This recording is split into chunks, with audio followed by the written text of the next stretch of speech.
Henri, qu'est-ce qu'il y a? Tu ne vois pas que je reviens juste? J'espère que vous n'êtes pas ici pour me parler de votre programme dans l'église ou de la façon dont je devrais donner ma vie à Jésus pour mon propre bien. Si c'est pour cela que vous êtes ici, je ne suis pas d'humeur à le faire. Partir. Je veux me reposer. Non, frère, je ne suis pas ici pour vous prêcher, je vous ai dit que l'enfer est réel et que le paradis est réel, et que les humains ne meurent pas mais vivent éternellement soit en enfer, soit au paradis, et la vie que vous vivez sur cette terre déterminera où vous passerez votre éternité. Bien sûr, vous savez que l'enfer est pour les pécheurs et que le paradis est pour les justes. Donc si vous choisissez de vivre dans le péché, cela signifie que vous avez choisi l'enfer. Et si vous dites non, je ne peux pas me permettre d'être tourmenté en enfer pour l'éternité, par conséquent, je veux vivre une vie juste, ce qui signifie que tu as choisi le ciel. Mais vous refusez de m'écouter, je ne suis donc pas là pour vous déranger encore là-dessus. Je suis ici pour vous dire que notre Père vous appelle. Je vous remercie. Tu peux maintenant retourner dans ta chambre pendant que je vais voir Père. Je vous en prie. Regardez son frère, qui vit une belle vie bien qu'il soit le plus jeune, mais Peter refuse de changer, tout ce qu'il fait, c'est me donner des maux de tête dans cette maison. Papa, ils disent que tu m'appelles. Pierre, d'où viens-tu? J'ai découvert que tu n'étais pas dans cette maison depuis hier, alors où es-tu allé? Papa, tu vois, je ne comprends pas comment tu peux appeler un grand garçon comme moi et commencer à me demander où je vais. Je suis un grand garçon pour l'amour de Dieu, et me demander où je vais est une sorte d'insulte pour moi. Tu devrais dire bienvenue, fils, pas d'où viens-tu? Alors tu es un grand garçon, continuez à vous tromper. Regarde-toi, à ton âge, je t'ai déjà, à ton âge, j'ai beaucoup établi, mais tu es là, toujours en train de prétendre être un grand garçon, courant après les filles, refusant de faire quoi que ce soit. Tous vos camarades d'âge sont tous mariés et bien établis, vous devriez avoir honte de vous. En fait, j'ai honte de toi. Papa, il n'y a pas de quoi avoir honte, vous avez déjà gagné de l'argent pour tout le monde. Pourquoi devrais-je me frontiérer à nouveau? Je devrais profiter de l'argent de mon père, et non l'inverse. Oh non, qui m'a fait ça? Quel genre de filesse? Tous les fils de mes amis s'efforcent d'aller plus haut que leur père, et mon propre fils ne fait rien d'autre que manger l'argent que j'ai déjà gagné. Père, tu vois, je veux dormir. Comme vous pouvez le constater, je reviens tout juste. Laissez vos ennuis la prochaine fois. Où est-ce que je me suis trompé? Je lui ai donné le meilleur de moi-même, en tant que premier fils. Pourquoi aime-t-il quelqu'un qui n'a pas une bonne éducation? Peter va te marier, Peter, soyez utile à vous-même. Peter, à ton âge, je suis déjà établi. Un non-sens. Vous devriez être fier d'avoir un fils adulte comme moi qui mange votre argent. Certaines personnes ont de l'argent, mais elles n'ont même pas de fils pour en profiter, et elles pleurent jour et nuit. Vous qui l'avez ne l'apprécierez pas. Je ne sais pas pourquoi les humains ne sont pas reconnaissants. Si Dieu ne t'avait pas donné moi et mon petit frère, tu aurais pleuré. Maintenant que tu nous as, tu pleures encore. Peter, oubliez le vieil homme et amusez-vous. Je sais quoi faire. Je pense que c'est moi qui le gâte. Pourquoi ne décide-t-il pas d'être inutile alors que je ne fais que créditer son compte tout le temps et remplir ses poches d'argent de poche? Cela va s'arrêter. S'il refuse de travailler, je vais geler son compte. Plus d'allocation pour lui dans cette maison. Qu'il soit utile. Bébé, nous sommes là, dépense mon argent. Dépensez mon argent, hein. J'en ai assez. Merci, mon beau. Je vous en prie. Bébé, j'ai sélectionné celui que je veux, vous pouvez maintenant aller payer. Très bien. Manager, combien coûte le téléphone que ma fille a collecté? En fait, prenez l'argent, il n'est pas nécessaire de demander. Voici mon guichet automatique. D'accord. Monsieur, s'il vous plaît, il n'y a pas d'argent sur votre compte. Veuillez vérifier à nouveau. Je suis sûr qu'il y a une erreur. J'ai assez d'argent sur mon compte et je viens d'utiliser ce guichet automatique il y a 3 jours.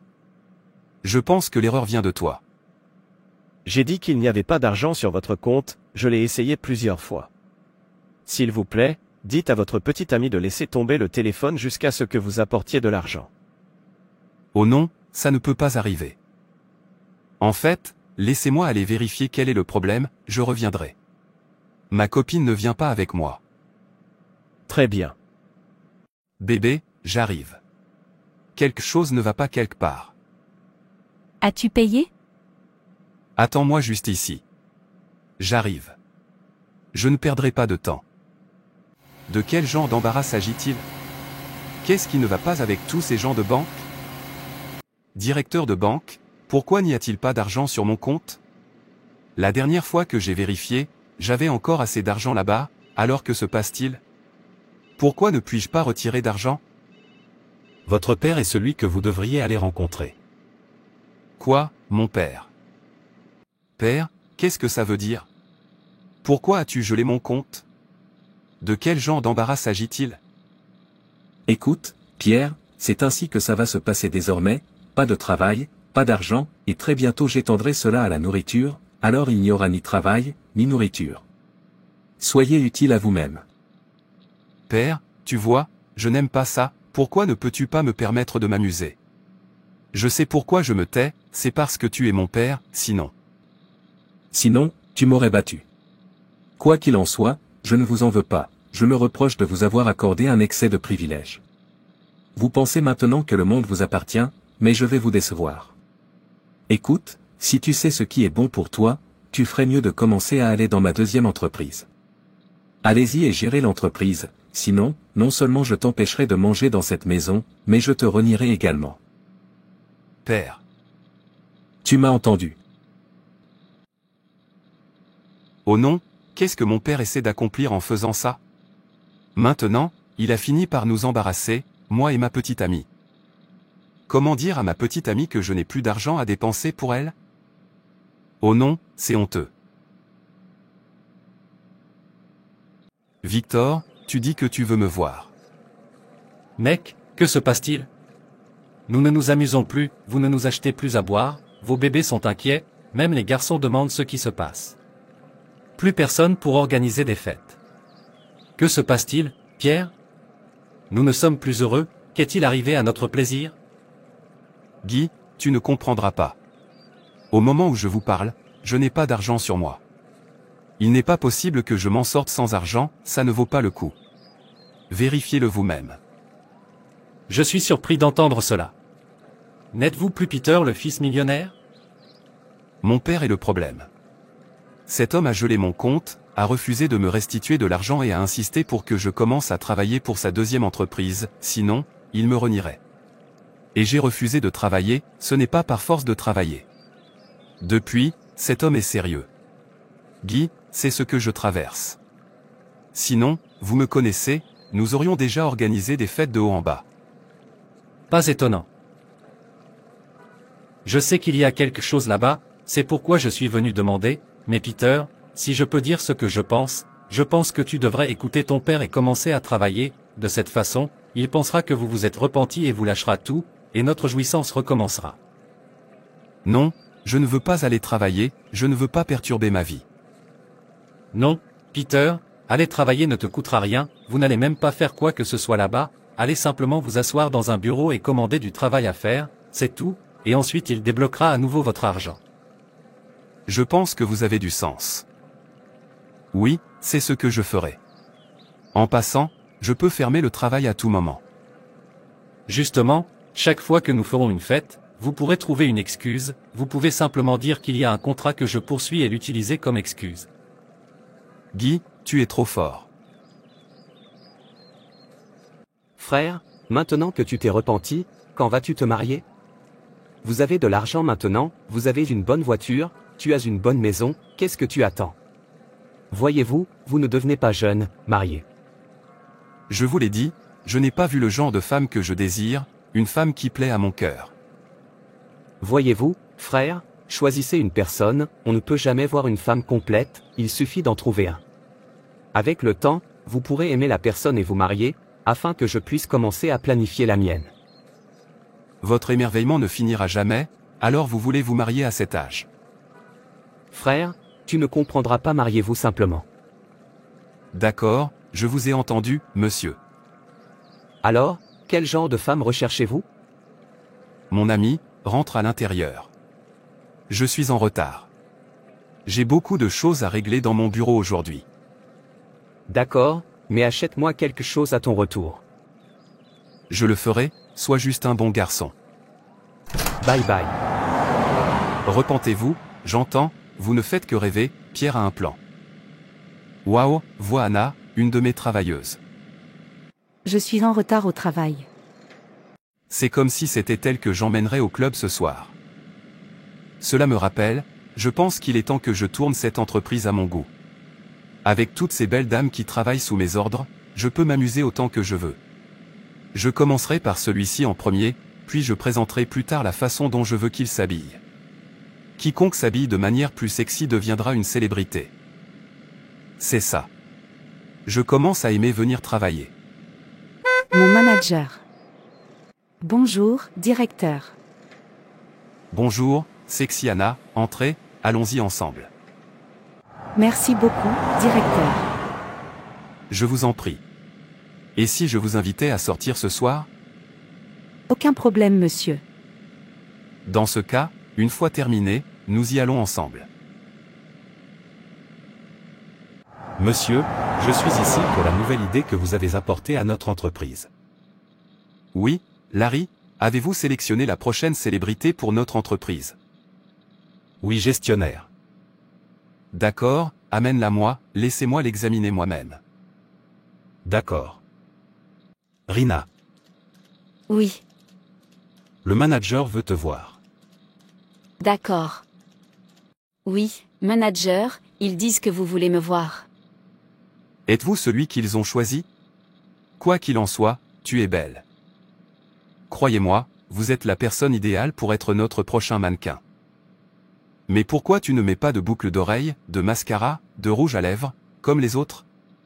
Je veux dire, tu es une très belle femme et tu devrais être la prochaine célébrité de notre entreprise, mais j'ai bien peur que nous ne puissions pas faire de toi une célébrité à moins que tu commences à t'habiller comme telle. Je suis désolé, monsieur. Ma Bible m'a enseigné dans 1 Timothée, 2 verset 9, de la même manière également, que les femmes se parent de vêtements modestes, avec honte et sobriété, non avec des cheveux tressés, ni de l'or, ni des perles, ni des vêtements coûteux, mais qui conviennent à une femme. Professant la piété, par de bonnes œuvres. En tant que chrétien, je dois obéir aux instructions de Dieu. Tenez-le là. Êtes-vous le seul chrétien dans cette entreprise? Anna est chrétienne, tu ne vois pas comment elle s'habille? Je suis chrétien. Dieu ne s'intéresse pas aux vœux pieux, aux louanges et à l'adoration vide de sens, ni au service mécanique dans l'Église, il s'intéresse à l'abandon total, qui se manifeste par une obéissance prompte à la volonté expresse de Dieu. C'est la partie principale de l'exigence d'être chrétien, telle qu'exprimée dans Exode 19, verset 5. C'est pourquoi, si vous écoutez vraiment ma voix et gardez mon alliance, alors vous serez pour moi un trésor particulier entre tous les hommes, car toute la terre est à moi. Et d'abord Pierre, 3 verset 3, dit, dont la parure, que ce ne soit pas cette parure extérieure, de tresser les cheveux, et de porter de l'or, ou de se vêtir de vêtements, mais que ce soit l'homme caché du cœur, dans ce qui n'est pas corruptible. Donc, en tant que disciple de Jésus-Christ, je dois obéir à la voix de Dieu. Un vrai chrétien est celui qui obéit à la voix de Dieu. Essayez-vous de me dire que votre propre christianisme est différent de celui des autres chrétiens? N'oubliez pas que Mélissa est également chrétienne. Tu ne la vois pas? Je suis chrétien. Voyez à quel point ils sont attrayants. Ne sont-ils pas eux aussi chrétiens? Pourquoi donnez-vous l'impression que vous êtes le seul chrétien ici? Dieu est à la recherche de personnes prêtes à tout pour lui plaire. Il veille sur les gens qui ne se contentent pas de professer la foi mais qui défendent la justice, peu importe où ils se trouvent. Il nous a montré un excès d'amour au point qu'il a envoyé son Fils unique mourir pour nous, et il est nécessaire que nous lui rendions la pareille pour l'amour qu'il nous a montré. Ne laissez pas votre religion couvrir votre beau visage, mieux vaut le faire briller. Vous avez désormais la meilleure opportunité de le faire. Allez, Rina, ce n'est pas grave. C'est juste ton passeport pour la gloire. Les gens vous aimeront davantage pour cela. Ne les offensez pas en leur frottant votre religion sur le visage. Allez, c'est juste une façon d'être populaire. Oubliez le christianisme et la communion avec Jésus ici. Et profitez de votre beauté. Dans Tite 2 verset 14, il nous est dit que Jésus s'est donné pour nous afin de nous racheter de toute iniquité et de se purifier d'un peuple particulier, zélé pour les bonnes œuvres, un peuple particulier, prêt à obéir à son commandement et à recevoir aux bonnes œuvres, et je suis l'un d'entre eux. Je ne serais pas belle sans Jésus. Il est mon visage et tout en moi lui appartient. Sans lui, mon existence est vaine, ce qui signifie que je serai condamné pour toujours. C'est grâce à lui que je suis de retour dans la famille royale de Dieu. Rina, vous allez trop loin. D'accord, je comprends que vous prenez votre foi au sérieux, mais ce n'est qu'une stratégie pour obtenir plus d'acceptabilité. N'en faites pas une grosse affaire. Vous êtes sur le point de devenir une célébrité populaire. Ne le gâchez pas avec votre religiosité. Je suis appelé à être différent du monde et je préfère rester impopulaire plutôt que de désobéir à la voix de Dieu. Vous ne me laissez pas d'autre choix que de vous renvoyer. Si vous ne pouvez pas vous habiller pour plaire à notre entreprise, vous êtes renvoyé. Je vous remercie. De quel genre d'être humain s'agit-il? Elle veut porter le christianisme sur sa tête. Marie et Mélissa ne sont-elles pas chrétiennes? Merci Jésus. Mère. Ma chère, tu es à la maison, est-ce que ça va? Qu'est-ce que c'est? S'il vous plaît, venez vous asseoir. Quel est le problème? Vous fermez tôt. Pourquoi ça doit être moi? Après avoir consacré de nombreuses années à cette entreprise, pourquoi? Ma chérie, que s'est-il réellement passé? Le directeur m'a demandé de m'habiller de façon mondaine pour l'entreprise, et quand j'ai refusé, il m'a licencié sur le champ. C'est bon, ma chérie, tout ira bien. Dieu vous procurera un meilleur travail. C'est juste un test de foi, et je suis si fière de toi. Vous avez défendu le Seigneur. Soyez heureux. Celui que vous détenez est meilleur que celui que vous perdez. Merci mère. Manager, qu'est-ce qui vous retient? Le PDG, votre père, est ici, il t'attend depuis le matin. Quoi, tu es sérieux? Tu ferais mieux de te précipiter. Il a l'air tellement en colère. Quel pourrait être le problème? Bienvenue, papa. Peter, c'est comme ça que tu prends soin de ma compagnie, en venant au bureau quand ça te plaît. Non, papa, il s'est passé quelque chose, alors j'essaie de régler le problème. D'accord, c'est bon, dis-le à Rina. Je veux qu'elle m'apporte tout le document, je veux vérifier quelque chose. D'accord, papa, je vais le dire à Marie. J'ai dit Rina, pas Marie, je veux qu'elle fasse quelque chose pour moi. Je suis désolé, papa, Rina ne travaille plus ici. Quoi, pourquoi? Elle refuse d'être une célébrité, alors je la vire. Tu as fait quoi? Je suis désolé. Écoute, tu as 1 heure pour la ramener, sinon tu ne devrais jamais revenir ici. Maintenant, hors de ma vue. Ok papa. Un non-sens, c'est pour ça qu'on ne peut jamais savoir une bonne chose. Je suis désolé papa. Mon ami, pars. Vous n'avez qu'1 heure. Et écoutez. Si elle refuse de vous suivre, vous devriez vous aussi chercher un autre lieu de travail. Pas de problème, père. Si tu reviens ici sans elle, tu verras l'autre côté de moi. Qui diable est Rina pour attirer autant l'attention du PDG, mon père? Une dame du coin, d'ailleurs. Je ne sais pas seulement ce que mon père a vu en elle, pour moi, je n'ai vu que la localité. En fait, très bientôt, je succéderai à mon père et elle sera la première personne que je licencierai. Je déteste les gens têtus qui refusent d'utiliser ce que Dieu leur a donné. C'est exactement ce que je ferai. Pour l'instant, laissez-moi l'endurer jusqu'à ce que je prenne le relais. Ils disent que son numéro de maison est le 8. Je regarde ici. Oui, j'arrive. Directrice. Qui diable es-tu pour que mon père menace de me virer si je ne te trouve pas?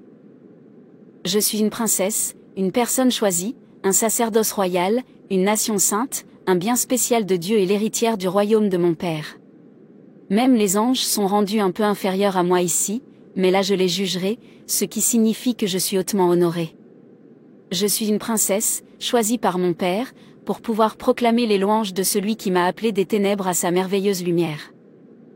Et qui est ce père dont tu parles tant parce que si ton père est riche, tu ne travailleras pas dans l'entreprise de mon père? Bien sûr qu'il l'est.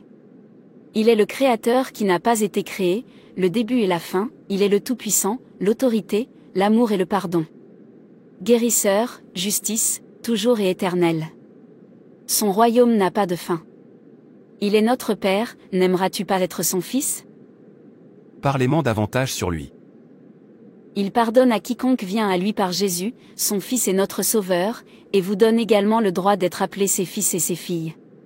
Si vous respectez ses commandements et détestez le péché, il vous promet la vie éternelle et une demeure dans son royaume. Mon frère avait raison. Merci, mon Dieu. Je m'abandonne à toi, Jésus. Soyez mon Seigneur et mon Sauveur personnel. Pardonne-moi mes péchés.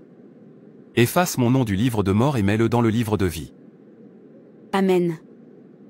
Maintenant je comprends pourquoi mon Père veut que tu reviennes.